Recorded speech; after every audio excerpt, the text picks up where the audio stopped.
Salam dari HKBP Kernolong, HKBP tertua di Pulau Jawa.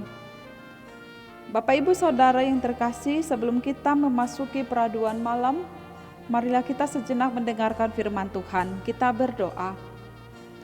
Allah Bapa, Allah yang penuh kasih, Allah yang berkuasa dalam kehidupan kami, terima kasih atas segala kebaikan penyertaan-Mu. Sepanjang satu hari ini Engkau memberkati kami dalam melakukan setiap pekerjaan tugas-tugas kami. Hingga pada malam hari ini kami masih merasakan penyertaan Tuhan. Ya Allah, sebelum kami beristirahat membaringkan diri kami mau mendengarkan firman-Mu. Biarlah Roh Kudus-Mu yang memenuhi kami, memberikan pengetahuan pengertian, agar kami dapat mengerti kehendak dan petunjuk dari firman-Mu. Dalam nama anak-Mu Tuhan Yesus Kristus kami berdoa dan bersyukur kepada-Mu. Amin.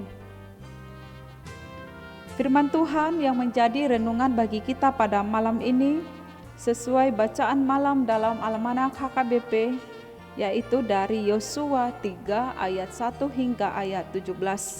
Ayat pembimbing renungan ayat 5. Begini firman Tuhan.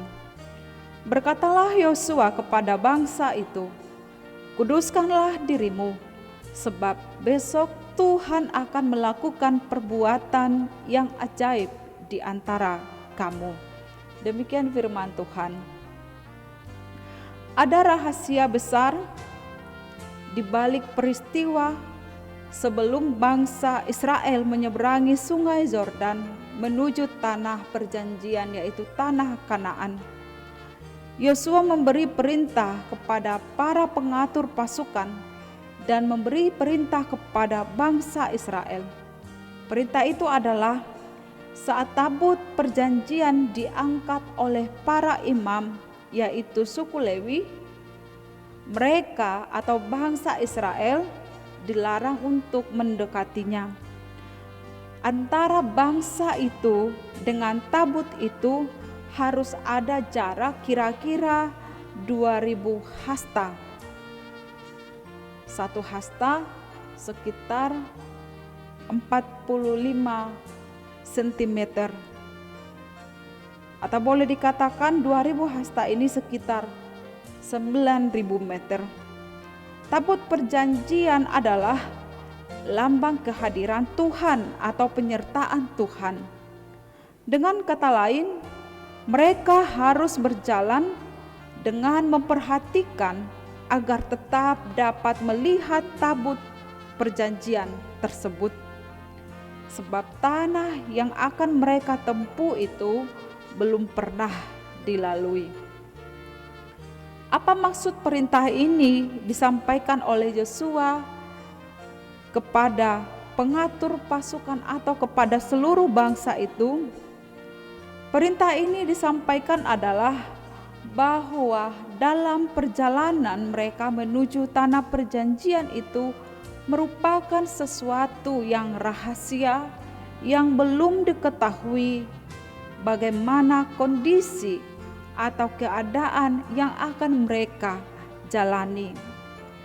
Hanya saja mereka diingatkan supaya tetap mengikuti jalan kemana tabut perjanjian itu dibawa.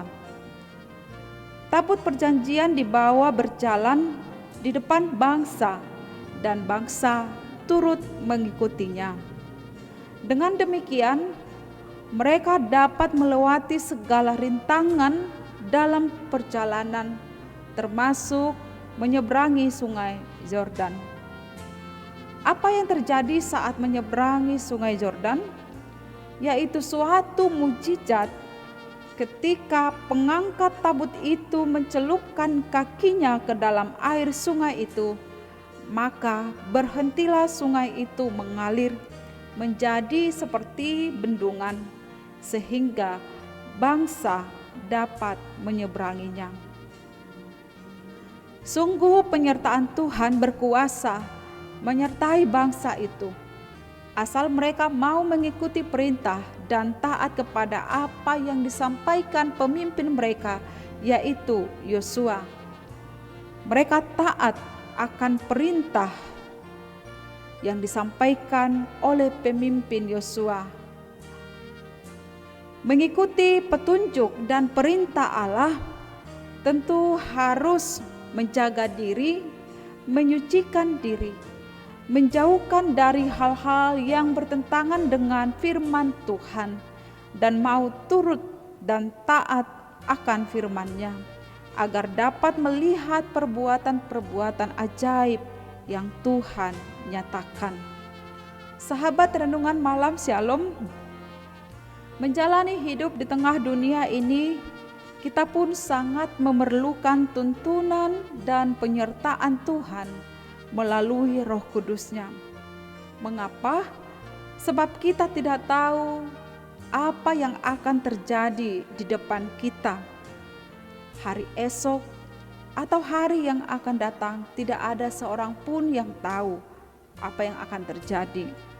Itulah sebabnya firman Tuhan berkata, janganlah memuji diri karena hari esok, karena engkau tidak tahu apa yang akan terjadi hari itu.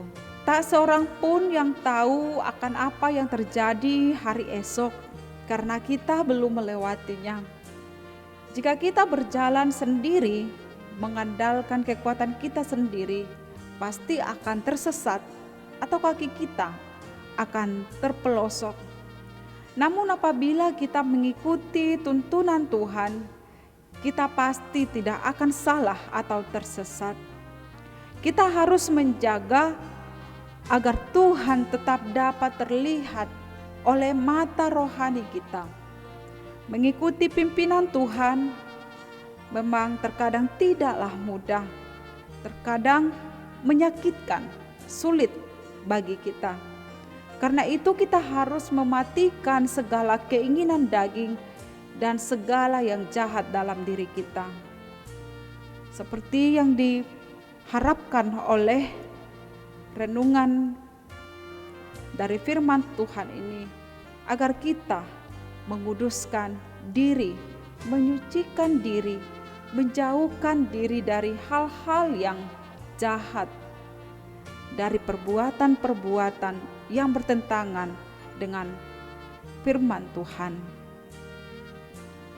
Di depan kita ada perbuatan-perbuatan ajaib yang Tuhan sediakan bagi kita.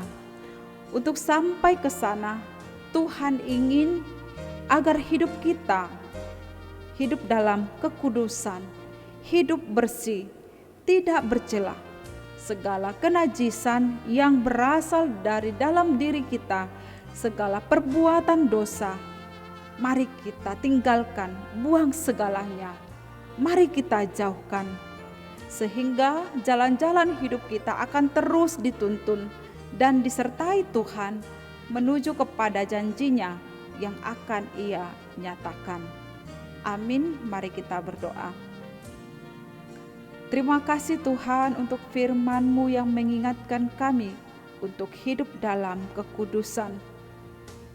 Firman Tuhan, perintah Tuhan, agar kami meninggalkan, menjauhkan hidup kami dari segala perbuatan-perbuatan yang bertentangan dengan Tuhan, dari hal-hal yang najis, perbuatan kotor, perbuatan yang bertentangan dengan kehendak Tuhan. Tetapi mampukan kami agar selalu mengikuti pimpinan dan tuntunan dari firman Tuhan, sehingga masa depan kami senantiasa diberkati oleh Tuhan, dan kami dapat melihat mujizat-mujizat perbuatan besar yang akan Tuhan nyatakan dalam hidup kami. Terima kasih Tuhan, pada malam ini kami akan beristirahat. Berkati kami sepanjang malam, Engkau menjaga hidup kami, sehingga di esok pagi Engkau bangunkan kami kembali dari tempat tidur kami boleh merasakan hidup baru, melanjutkan segala aktivitas kami. Dalam nama Tuhan Yesus kami berdoa. Amin. Anugerah dari Tuhan Yesus, kasih setia Allah Bapa, dan persekutuan dengan Roh Kudus menyertai kita sekarang sampai selama-lamanya. Amin.